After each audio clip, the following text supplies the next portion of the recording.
Hello everyone, welcome back to your own channel.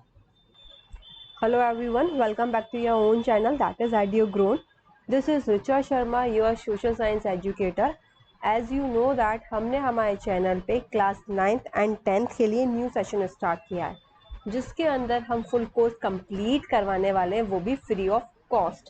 साथ के साथ में ये जो आपका कोर्स है उसको हमने इस हिसाब से डिज़ाइन किया है जिसके अंदर आपके फाउंडेशन कोर्स की जो है वो प्रिपरेशन हो सके, या फिर मैं बोल सकती हूँ आपका बेसिक स्ट्रक्चर तैयार हो सके आपके फाउंडेशन कोर्स के लिए। ओके, ये तो हो गई एक बात। अब मैं आपको एक और गुड न्यूज़ देती हूँ, वो ये है कि जैसे कि हमें पता चला था कि बच्चों को, जो स्टूडेंट्स हैं, उनको नोट्स बनाने में बहुत ज़्यादा प्रॉब्लम्स आती हैं। उन्हें समझ में नहीं आता है कि कौन से पॉइंट्स इंपॉर्टेंट है, कौन से पॉइंट्स इंपॉर्टेंट नहीं है। तो ये सारी प्रॉब्लम्स को देखते हुए हमने आपके लिए एक सॉल्यूशन लाया। पूछिए क्या सॉल्यूशन है, कैसे हमने आपकी ये प्रॉब्लम दूर कर दी। हमने क्या किया है, हमने हमारी वेबसाइट पे क्लास 9th एंड 10th के सारे सब्जेक्ट के जो नोट्स हैं उनको अपलोड कर दिया। ओके, आपको क्या करना है, आपको सिर्फ कुछ स्टेप्स फॉलो करनी है, जिसमें से कि नंबर 1 स्टेप ये है कि जो वेबसाइट है जिसका लिंक आपको डिस्क्रिप्शन बॉक्स में मिल जाएगा, साथ के साथ में मैं आपको यहाँ भी उसका लिंक बता देती हूँ, www.edugrown.in, एंड आपके स्क्रीन पे भी डिस्प्ले हो रहा होगा, राइट। आप वहाँ जाएंगे, वहाँ जाके आप जिस भी क्लास में 9th एंड 10th उस पर क्लिक करेंगे, एंड देन उसके बाद आपको जिस सब्जेक्ट्स के नोट्स चाहिए उस सब्जेक्ट पे क्लिक करेंगे, और जिस चैप्टर पे चाहिए जिस चैप्टर के चाहिए आप उस चैप्टर को क्लिक करेंगे। ओके, एंड देन वहाँ से जाके आप इजीली उन नोट्स को डाउनलोड कर सकते हैं, वो भी फ्री ऑफ कॉस्ट, उसमें कोई भी चार्जेस नहीं लगेंगे। और साथ के साथ में ये जो नोट्स हैं हमने बहुत ही इजी लैंग्वेज में प्रिपेयर भी किए हैं। ओके, सो है ना ये आपकी गुड न्यूज़। अब मैं आई होप कि आपने मेरा शेड्यूल चेक कर ही लिया होगा और आपको पता होगा कि MWF में मैं क्लास 9 को सोशल साइंस पढ़ाती हूँ एंड TTS में क्लास 10 को। तो as you know that today is Tuesday, so आज किसका टर्न है, आज क्लास 10th का टर्न है, जिसके अंदर सोशल साइंस का हमारा ज्योग्राफी सब्जेक्ट चल रहा है, राइट। उसका चैप्टर नंबर 3 है वाटर रिसोर्सेज। इसके पहले वाले जितने भी वीडियोस थे उसके अंदर मैंने आपको वाटर रिसोर्सेज को अच्छे से डिस्कस कर लिया है हम लोगों ने। Okay, each and every topic I taught you, right. मैंने आपको सब कुछ पढ़ा दिया है, राइट। सो इस वाले वीडियो के अंदर मैं आपको क्या बताऊंगी, मैं आपको NCERT के question answers as well as आपके जो भी बीच में भी चैप्टर के क्वेश्चन आंसर्स दिए हैं वो, और साथ के साथ में मैं आपको ट्रिक भी बताऊंगी जिसके थ्रू आप क्या कर सकते हो, इजीली लर्न कर सकते हो इन आंसर्स को। ओके बच्चा, सो स्टार्ट करते हैं हमारे आज के वीडियो को स्टार्ट करने से पहले मैं आपसे एक छोटी सी रिक्वेस्ट करना चाहूंगी कि अगर आप मेरे चैनल पे नए हैं तो आपको क्या करना है, मेरे चैनल को सब्सक्राइब करना, साथ के साथ में प्रेस करना है बेल आइकन को। ओके, जिसके कारण आपको ऑलरेडी पहले से नोटिफिकेशन मिल जाए। एंड अगर आपको लगता है ये जो वीडियो है इससे आपको कुछ भी हेल्प मिली हो या आपको अच्छा लगा हो ये वीडियो, तो आपको क्या करना है, मेरे वीडियो को लाइक, कमेंट एंड शेयर करना है। ओके, सो स्टार्ट करते हैं हमारा आज के वीडियो को।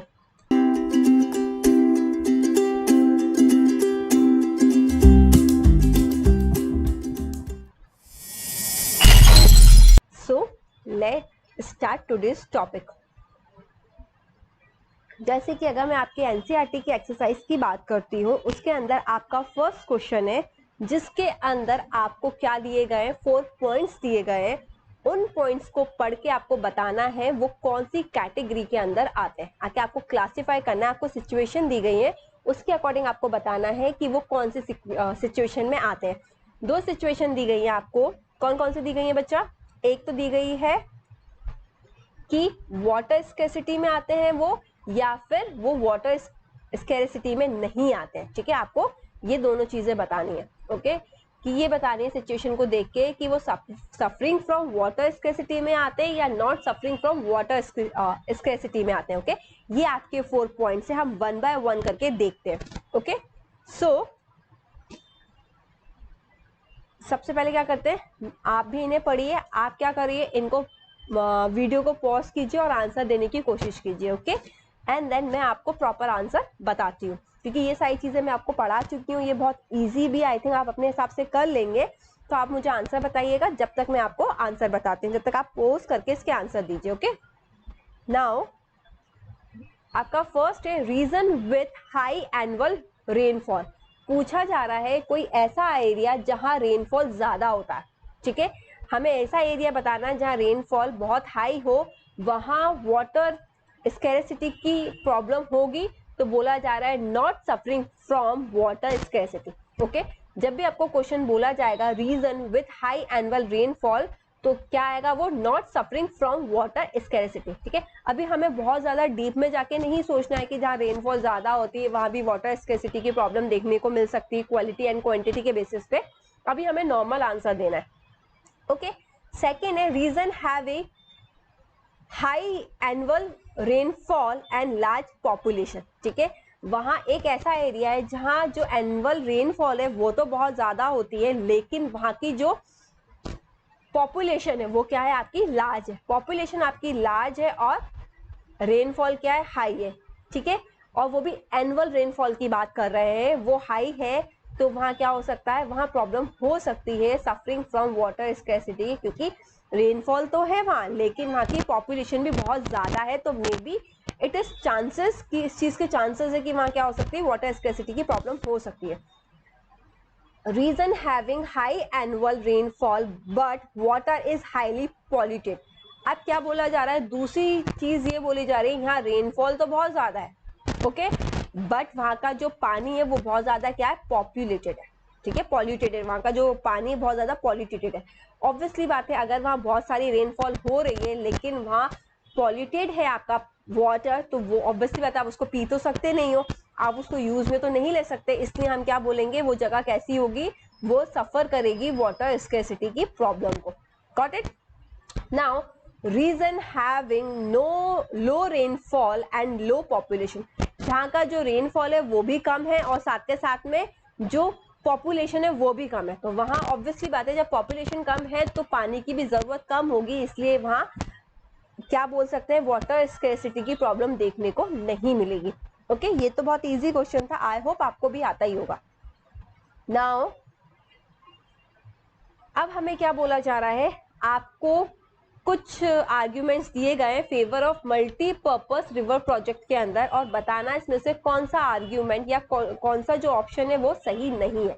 ओके, तो बोला जा रहा है which one of the following statement, जो भी हमें 4 स्टेटमेंट दिए जाएंगे उसमें से is not an argument in favour of multipurpose river project. इसमें से कौन सा आर्ग्यूमेंट फेवर में नहीं है मल्टीपर्पस रिवर प्रोजेक्ट के, वो हमें बताना है। ओके, इज नॉट फेवर, अच्छे से देखना, नॉट फेवर में बोला जा रहा है बच्चा। नाउ आपके 4 ऑप्शंस ये हैं, multipurpose project bringing water to those area which suffer from water scarcity. सबसे पहला पॉइंट बोला जा रहा है जो मल्टीपर्पज प्रोजेक्ट है वो bring water to those areas, वो उधर पानी लेके आता है जहां वाटर स्कैरसिटी की क्या होती है प्रॉब्लम होती है, राइट। सेकेंड बोला जा रहा है multipurpose project by regulating water flow help to control flood. Okay, क्या बोला जा रहा है, जो मल्टीपर्पज आपके प्रोजेक्ट है वो क्या करते हैं, बाय रेगुलेटिंग वाटर, बोलना चाहिए एक तरह से वाटर को रेगुलेट करने के लिए, water regulating water flow help to control flood. जो भी वाटर का रेगुलेट हो रहा है उसको हम क्या कर सकते हैं, उसको एक तरह से फ्लड को कंट्रोल कर सकते हैं उसके अकॉर्डिंग। ठीक है, हम ऐसा रेगुलेट करें वाटर को जिसके कारण फ्लड क्या हो सके आपकी कंट्रोल हो सके। थर्ड बोला जा रहा है multipurpose projects lead to large scale displacement and loss of livelihood. Okay, यहाँ क्या जो बोला जा रहा है, आपका जो मल्टीपर्पज प्रोजेक्ट है जो क्या करते हैं, लीड करते हैं, एक तरह से वो रीजन है लार्ज स्केल डिस्प्लेसमेंट का। ठीक है, मल्टीपर्पज प्रोजेक्ट के कारण आपका क्या हो रहा है, लार्ज स्केल का डिस्प्लेसमेंट हो रहा है और साथ के साथ में जो लाइवलीहुड है वो भी क्या हो रहा है आपका छिन रहा है, वो भी खत्म हो रहा है। ओके, एंड फोर्थ पॉइंट है multipurpose project generate electricity of our industry and our home. जो मल्टीपर्पज प्रोजेक्ट है उसके कारण हमारे घर में और इंडस्ट्री में क्या मिल रही है, हमें इलेक्ट्रिसिटी मिल रही है। तो हमें बताना है इसमें से कौन सा स्टेटमेंट है जो इसके फेवर में नहीं है। बच्चा मैंने आपको 4 के 4 स्टेटमेंट आपको एक्सप्लेन कर दिए और ये हम चैप्टर भी बहुत अच्छे से समझ चुके हैं। आई होप आपको इसका आंसर आता होगा, अगर आता है तो आप मुझे कमेंट कीजिए A B C and D में से क्या ऑप्शन होगा। ओके, अगर आपको लगता है ए ऑप्शन है तो आप ए कमेंट कर दीजिए, बी है तो बी कर दीजिए, सी है तो सी कर दीजिए, डी है तो डी कर दीजिए। ओके, एंड देन फिर चेक कीजिएगा और बताइएगा किस किस के आंसर सही है। ओके, तो हम देखते हैं इसका आंसर क्या है, सी। क्यों? क्योंकि क्या बोला जा रहा है, multipurpose project lead to large scale displacement and loss of livelihood. ये स्टेटमेंट तो सही है आपका, ठीक है, कि मल्टीपर्पज प्रोजेक्ट जब भी हमारे बनते हैं तब क्या होता है, लार्ज स्केल डिस्प्लेसमेंट होता है, वहां के जो लोग होते हैं, लोकल पीपल होते हैं उनका, और साथ के साथ में उनका लाइवलीहुड भी क्या हो जाता है, छिन जाता है ना। बट ये जो आर्ग्यूमेंट है वो मल्टीपर्पज रिवर प्रोजेक्ट के फेवर में नहीं है, ठीक है, ये उसके फेवर में नहीं है, ये उसके अगेंस्ट है। हम बोल सकते हैं ये उसका एडवांटेजेस नहीं है, ये इसका डिसएडवांटेजेस है। और यहाँ हमसे क्या पूछा गया था बच्चा, एडवांटेजेस पूछे गए थे।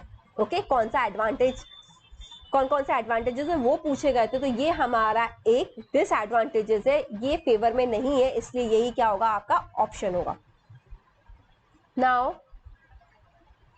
थर्ड है हमारा, here are some false statement, identify the mistake and rewrite them correctly. आपको यहाँ करना है, जैसे आपको इंग्लिश में आता है ना कि आपको है ना सेंटेंस दे दिया जाता है और जो भी उसके अंदर गलती होती है उसको आपको सही करके लिखना होता है। ओके, तो सोशल साइंस के अंदर भी, ज्योग्राफी के भी अंदर आपको कुछ ऐसे ही करना है। आपको एक स्टेटमेंट दिया जाएगा, उसको आपको क्या करना है, सबसे पहले तो ये देखना है कि मिस्टेक कहाँ है, एंड देन उस मिस्टेक को क्या करना है, आपको फिर से रीराइट लिखना, फिर से उसको करेक्ट करके लिखना है।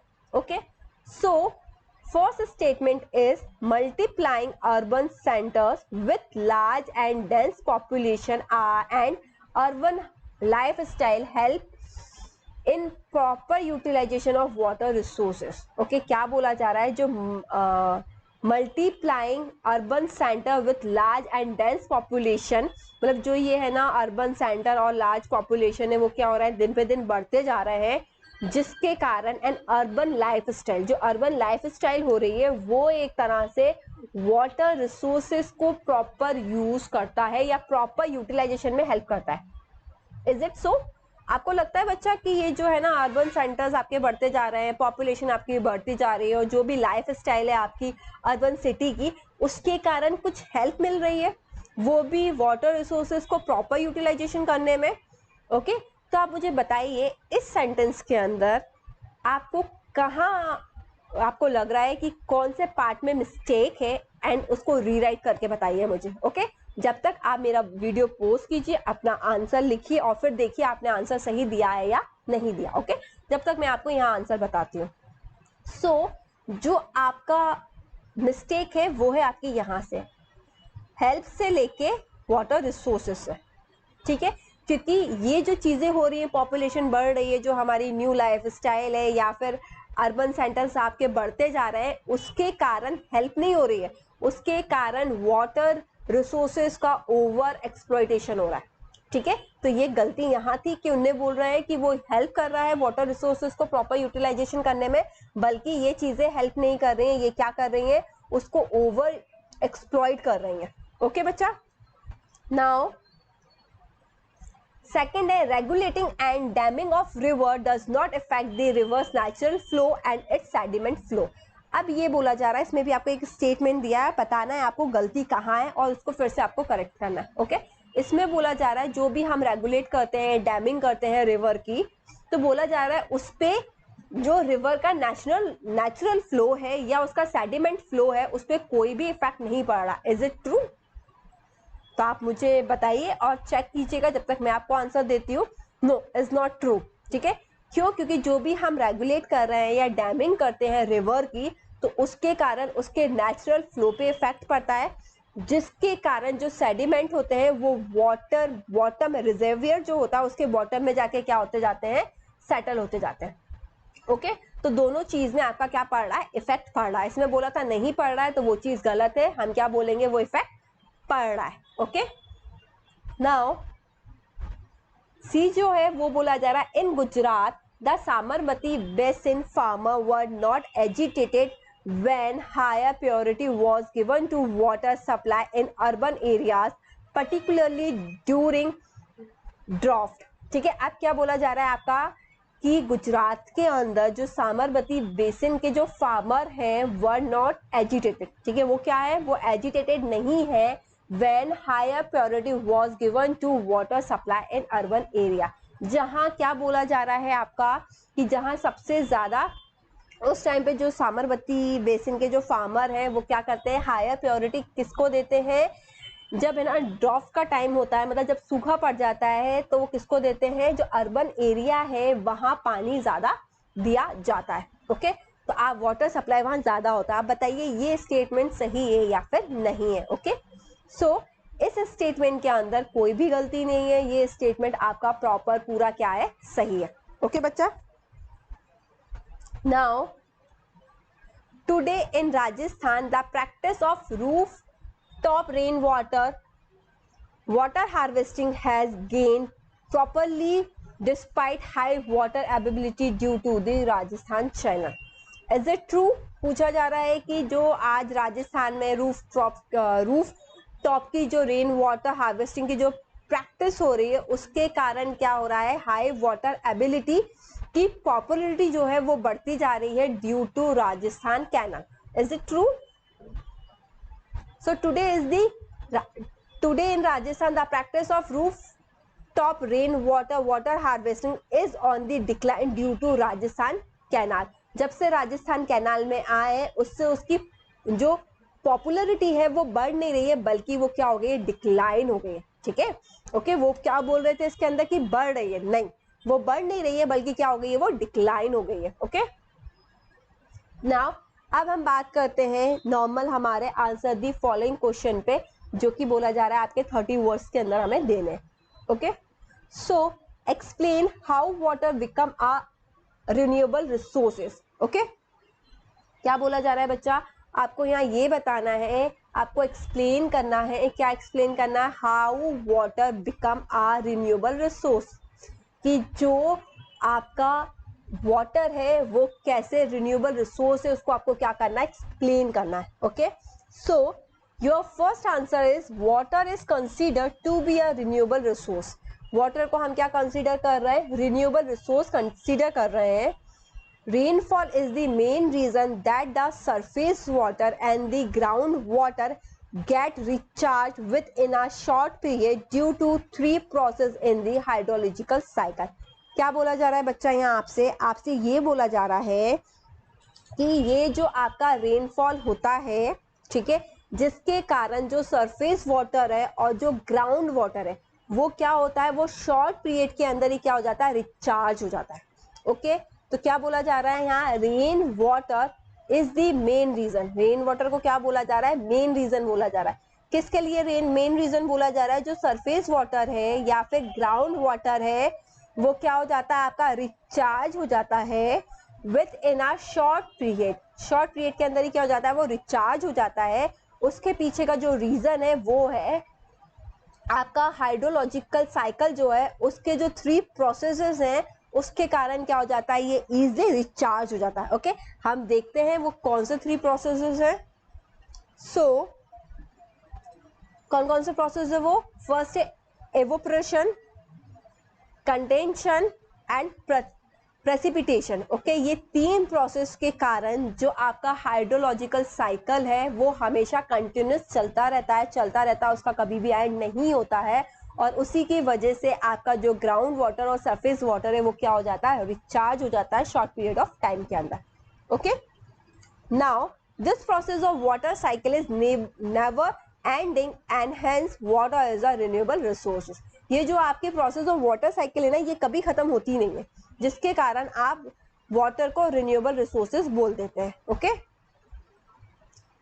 नाउ अब आपसे दूसरा पूछा जा रहा है, what is water scarcity and what are its main causes. अब आपसे बोला जा रहा है वाटर स्कैरसिटी क्या होती है और उसके पीछे के मेन जो कॉजेज है वो क्या है आपके। Okay, so water scarcity is the shortage of water, but it is not only associated with region having rainfall or those that are drought prone area. Okay, यहाँ क्या बोला जा रहा है, हमें बताना है वाटर स्कैरसिटी क्या होती है और साथ के साथ में हमें ये बताना है उसके पीछे का मेन रीजन क्या है। ओके, तो वाटर स्कैरसिटी का मतलब होता है बच्चा, स्कैरसिटी का मतलब होता है किसी भी चीज की कमी होना, शॉर्टेज होना। ओके, अगर हम वाटर स्कैरसिटी की बात कर रहे हैं, it means we are talking about the shortage of water. Okay, तो इन शॉर्ट हम बोल सकते हैं वाटर स्कैरसिटी का मीनिंग क्या होता है, शॉर्टेज ऑफ वाटर। क्या होता है, shortage of water. But it is not only associated with region having low rainfall. But हम इस चीज को सिर्फ इससे एसोसिएट नहीं कर सकते, या फिर हम ये नहीं बोल सकते कि जहां लो रेनफॉल होता है उसी रीजन के अंदर वाटर स्कैरसिटी आपको देखने को मिलेगी। ओके, और जहां सूखा पड़ता है, ठीक है, वहां ये सिर्फ ये प्रॉब्लम उसी जगह देखने को मिलेगी जहां रेनफॉल की कमी है, लो रेनफॉल है या ड्रॉट प्रोन एरिया है, वहीं देखने को मिलेगी, ये कोई जरूरी नहीं है। Okay, now thus water scarcity may be an outcome of large and growing population। जो water scarcity की आपकी प्रॉब्लम है वो एक तरह से आउटकम है, ठीक है, किसका आउटकम है, आपका लार्ज और ग्रोइंग पॉपुलेशन का। जो आज के ज़माने में हमारी पॉपुलेशन इतनी ज़्यादा है और ये क्या होती जा रही है, दिन पे दिन ग्रो होती जा रही है, जिसके कारण consequent greater demand for water and unequal access to it. जिसके कारण ऑब्वियसली बात है पॉपुलेशन बढ़ रही है, उनको यूज ज़्यादा हो रहा है वाटर का, जिसके कारण यूज ज़्यादा हो रहा है तो वो ज़्यादा वाटर की डिमांड कर रहे हैं। एंड बहुत सारी जगह ऐसा भी है कि जो एक्सेस है ना वो सब लोग नहीं कर पा रहे हैं, अनइक्वल एक्सेस देखने को मिल रहा है वाटर का। Okay, now a large population requires more water not only for domestic use but also to produce more food। अब जो लार्ज पॉपुलेशन है उससे सिर्फ आपको डोमेस्टिक यूज के लिए ज्यादा पानी की जरूरत नहीं है। ऐसा नहीं है कि लार्ज पॉपुलेशन है तो सिर्फ आपको डोमेस्टिक यूज के लिए ज्यादा पानी चाहिए होगा, डोमेस्टिक यूज के लिए तो चाहिए होगा, साथ के साथ में अगर पॉपुलेशन ज्यादा है तो हमारे यहाँ के जो फार्मर हैं उन्हें भी ज्यादा फूड को प्रोड्यूस करना पड़ेगा। Okay, but also to produce more food. तो जो वो ज्यादा फूड को प्रोड्यूस करेंगे तो उसमें भी क्या होगा, वाटर ज्यादा यूटिलाइज होगा। Okay, The ability of water resources varies from space and time mainly due to the variation in seasonal and annual precipitation। यहाँ क्या बोला जा रहा है, जो एबिलिटी ऑफ वाटर रिसोर्सेज है ना वो डिपेंड करता है स्पेस और टाइम के अकॉर्डिंग। ठीक है, क्या किस टाइम की बात कर रहे हैं, ऑब्वियसली बात है समर में ज़्यादा प्रॉब्लम देखने को मिलती है वाटर स्कैरसिटी की, राइट। और अगर हम जगह की बात करें तो हर अलग अलग एरिया में अलग अलग टाइप की प्रॉब्लम्स या वाटर एबिलिटी को देखने को हमें मिलता है। ओके, जिसका मेन जो रीज़न है वो है variation in seasonal and annual precipitation. ठीक है, जो प्रेसिपिटेशन है आपका रेनफॉल होता है सीजनल या फिर एनुअल, दोनों में से कुछ भी बोल लो, वो मेन रीजन है आपका किसका, एबिलिटी ऑफ वाटर रिसोर्सेस का। ओके बच्चा, now but water scarcity is most cases is caused by over exploitation. ठीक है, अब जो इसके पीछे का मेन रीजन बताया जा रहा है ना कि मेन रीजन क्या है वो आप देखिए। एक तो ओवर एक्सप्लॉइटेशन, लोग बाग हद से ज्यादा यूज करते हैं। ठीक है, मतलब हद से ज्यादा उसका दुरुपयोग करते हैं, यूज नहीं, हद से ज्यादा उसका एक्सप्लॉइटेशन मतलब कि उसका मिसयूज करते हैं। ओके, दूसरा एक्सेसिव यूज, हद से ज्यादा यूज करते हैं उसका। तीसरा बोला जा रहा है unequal access of water. Okay, ये तीन मेन रीजन बोले जा रहा है एमंग डिफरेंट सोशल ग्रुप। ठीक है, जो डिफरेंट डिफरेंट सोशल ग्रुप है उसके अंदर ये तीन मेन रीजन बोले जा रहे हैं वाटर स्कैरसिटी के। क्या क्या, एक तो ओवर एक्सप्लॉइटेशन, बहुत सारे जने जरूरत से ज्यादा उसका मिसयूज कर देते हैं। दूसरा एक्सेसिव यूज, हद से ज्यादा यूज करना। तीसरा अनइक्वल एक्सेस। ओके, ये जो डिफरेंट डिफरेंट सोशल ग्रुप के अंदर आपको देखे जा रहे हैं वो मेन वाटर स्कैरसिटी का क्या है, प्रॉब्लम है। ओके बच्चा, ओके, सो आई होप बच्चा आपको इतना समझ में आया होगा। आज मैंने आपको बहुत सारे क्वेश्चन नहीं करवाए, सिर्फ मैंने आपको दो, आपको एक तो मल्टीपर्पज प्रोजेक्ट के बारे में बताया था जिसके अंदर आपको बताया गया था कि कौन सा जो पॉइंट है वो उसके फेवर में नहीं है। ओके, एज वेल एज आपको कुछ सिचुएशन दी गई थी, उसको देख के आपको ये बताना था कि कौन सी सिचुएशन को हम बोलेंगे कि वाटर स्कैरसिटी में आती है और कौन सी सिचुएशन को हम बोलेंगे कि वो नहीं आती है। ओके, वाटर स्कैरसिटी में वो नहीं आती है, राइट। इसके अलावा मैंने आपको स्पेशली दो क्वेश्चन बताए जिसके मैंने आपको आंसर प्रॉपर दिए। और जिसके आंसर आप इजीली लिख सकते हैं और आई होप आपको याद भी होंगे। ठीक है, आज के लिए बच्चा इतना ही।